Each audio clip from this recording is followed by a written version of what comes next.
বাইরেও অনেকে আছেন কারা আসলে বিএনপির সাথে জড়িত, ১৭ বছর কারা ত্যাগী ছিলেন, তাদের অনেক জায়গায় মূল্যায়ন করা হয়।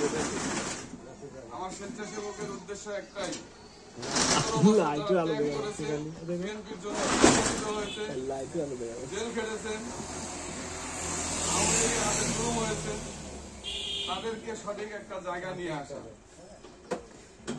আপনাদের ভিতরে যারা আছেন তারা দেখবেন, খেয়াল রাখবেন যেন এই কমিটিতে, আগামীতে যে কমিটিতে আসবে এখানে যেন কোন আওয়ামী লীগের স্থান না হয়। আওয়ামী লীগের সাথে চলাফেরা করছে তাদের যেন কোনো স্থান না হয়। এ দেশের মাটিতে, পৃথিবীর ইতিহাসে কোন দেশের সরকার পলায়ন করতে গিয়ে পুরো দেশের এমপি মন্ত্রী সহ পলায়ন করছে এমন রেকর্ড নাই। আমার এই বাংলাদেশে এই মাটিতে আওয়ামী লীগের দোষর যারা ছিল, এমপি থেকে মন্ত্রী থেকে চেয়ারম্যান পর্যন্ত পলাইছে।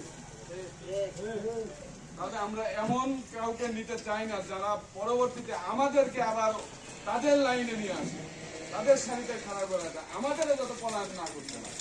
এদেশের সন্তান, এদেশে বাস করব, এদেশেই থাকতে হবে। অতএব সাবধান থাকবেন এইসব আওয়ামী লীগের কাছ থেকে।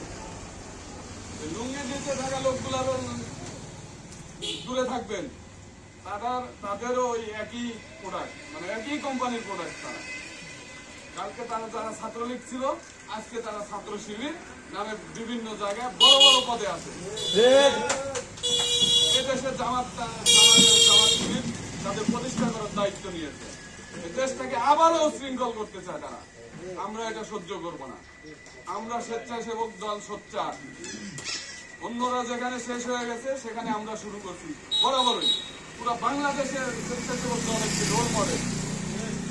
আমাদের জেলাতে দেখেন আজকে আসাদ ভাই জেলা সদস্য সচিব বিএনপি, এই স্বেচ্ছাসেবক দলের আহ্বায়ক থেকে সভাপতিত্ব জহিরুল ইসলামকে দেখেন আজকে সদস্য সচিব নাটোর জেলা। আমার থানার শাহিন খলিফা আছে এবং মিজান আছে, দুজন সদস্য সচিব এবং সভাপতি।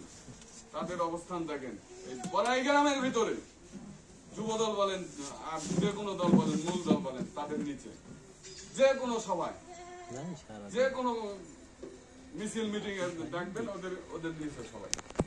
এরা রোল মডেল হয়ে দাঁড়িয়েছে। অতএব আমরাও চাই আমাদের এই ইউনিয়ন, এই থানা, বড়াইগ্রাম থানার অধীনস্থ ১ নং ইউনিয়ন, এই ইউনিয়নটাও আমরা চাই রোল মডেল করতে। আমরা সেই প্রত্যাশায় এগিয়ে যাব। এই বলে আমি আমার সংক্ষিপ্ত বক্তব্য এখানে শেষ করছি। আল্লাহ হাফেজ। বাংলাদেশ দীর্ঘজীবী হোক। শহীদ জিয়া, খালেদা জিয়া জিন্দাবাদ। জনাব তারুণ্যের